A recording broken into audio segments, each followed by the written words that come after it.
আপনি আপনার দলের জন্য যা খুশি বলতে পারেন, আপনার দলকে আপনি জান্নাতি বানাইতে পারেন, জান্নাতের টিকিট দিতে পারেন, জান্নাতের সার্টিফিকেট দিতে পারেন, সেটা আপনার ব্যক্তিগত মতামত। আমরা সবাই জান্নাতে যেতে চাই, ঠিক কিনা বলেন? অবশ্যই আমরা জান্নাতে যেতে চাই। ইসলামী ছাত্র শিবির এটা জান্নাতি দল। হ্যাঁ, আপনি আপনার দলের জন্য বলতেই পারেন। এবং এটা শহীদি কাফেলা, আজকের মাহফিল জান্নাতি মাহফিল। হ্যাঁ, অবশ্যই আপনি আপনার দলকে এ কথা বলে উৎসাহিত করতেই পারেন। আমরা সবাই জান্নাতে যেতে চাই, ঠিক কিনা বলেন? হ্যাঁ, অবশ্যই। আমরা পেশার রাজনীতি করি না, ভালো। আমরা সুদের ছাদাবাদী রাজনীতি করি না। হ্যাঁ, অবশ্যই। আমরা কোরআনের রাজনীতি করি, ইসলামের রাজনীতি করি। আমরা মসজিদের বসে তাবলীগের মতো আজকে জামাত শিবিরদেরকে বলবো উপেন মসজিদে প্রোগ্রাম করবে, ঠিক কিনা বলে? হ্যাঁ, অবশ্যই। তাবলীগে ফাইন্ডা ওয়ালা গেলে বাইতাম লওয়া। অবশ্যই আপনারাও পারবেন। কবি দিলে হদিন আরোই হইতি ইতে রাখা নরম নরম খ গুমজ রবীন্দ্রনাথ ঠাকুর না।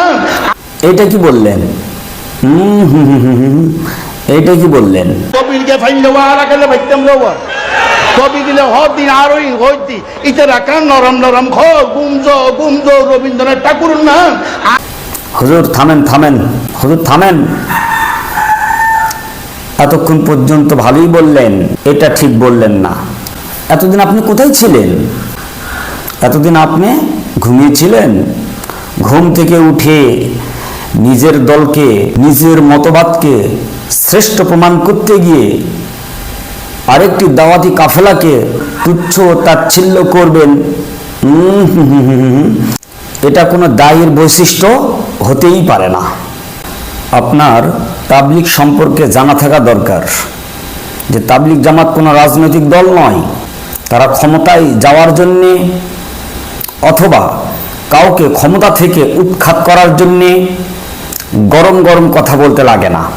কেননা তারা ক্ষমতা যেতেও চায় না, কাউকে ক্ষমতা থেকে উৎখাত করতেও চায় না। অতএব তাবলিগ জামাত কারো দালালি করে না, গরম গরম কথা বলার প্রয়োজনও পড়ে না। তাবলিগওয়ালারা নিজেদের জান মাল সময় দিয়ে নিজে পাশাপাশি উম্মাহকে, এই জাতিকে কিভাবে জাহান্নামের আগুন থেকে বাঁচানো যায় এ ফিকিরই করে। আপনি হয়তো আরো জেনে থাকবেন এই তাবলিগওয়ালাদের যে খেদমত সারা পৃথিবীতে চলতেছে, আলহামদুলিল্লাহ। এই তাবলিগের উসিলায় অনেক ঈমান হারা ব্যক্তিরা ঈমান ফিরে পাচ্ছে, আমলহীন ব্যক্তিরা আমল ফিরে পাচ্ছে।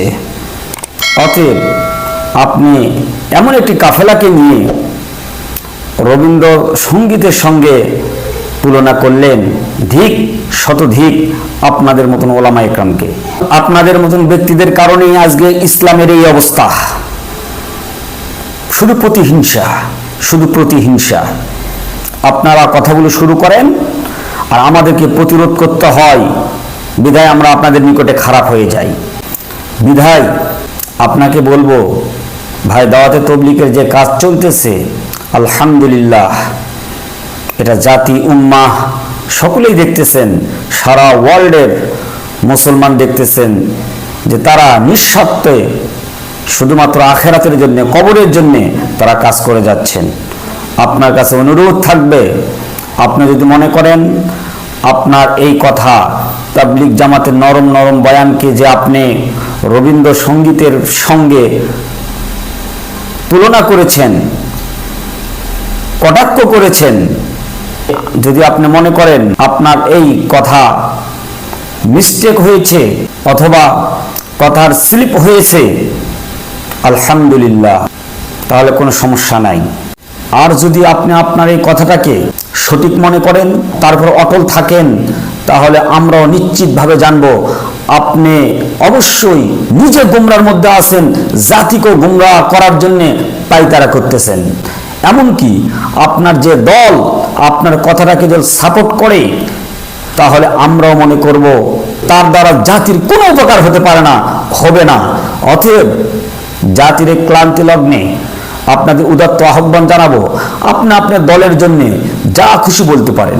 আপনার দলকে আপনি জান্নাতি বানাইতে পারেন, জান্নাতের টিকিট দিতে পারেন, জান্নাতের সার্টিফিকেট দিতে পারেন, সেটা আপনার ব্যক্তিগত মতামত। এ নিয়ে আপনার সঙ্গে আমার কোনো কথা নাই। কিন্তু আপনি যখন একটা দাওয়াতি কাফেলাকে, দাওয়াতে তাবলীগকে নিয়ে কটাক্ষ করবেন, এমনকি তাবলীগের নরম নরম বয়ানকে রবীন্দ্রসঙ্গীতের সঙ্গে তুলনা করবেন, কটাক্ষ করবেন, এটা আমরা কোনোদিন মেনে নিতে পারি না, পারবো না। ইনশাল্লাহ এর জন্য জোর প্রতিবাদ আমরা গড়ে তুলব। অতএব আসুন জাতির ফিকির করি, জাতি কিভাবে দিন পাবে, শিরিক মুক্ত ঈমান, বেদাত মুক্ত আমল নিয়ে তারা দুনিয়া থেকে কবরে যাত্রী হয়ে জান্নাতি হয়ে যাবে, সেই ফিকির করি। আল্লাহ পাক সকলের শুভবুদ্ধি উদয় করে দেন এবং জান্নাতি কাজ করার, দিনের ভালো কাজগুলো করার তৌফিক দান করেন। আসসালামু আলাইকুম ওয়া রাহমাতুল্লাহ।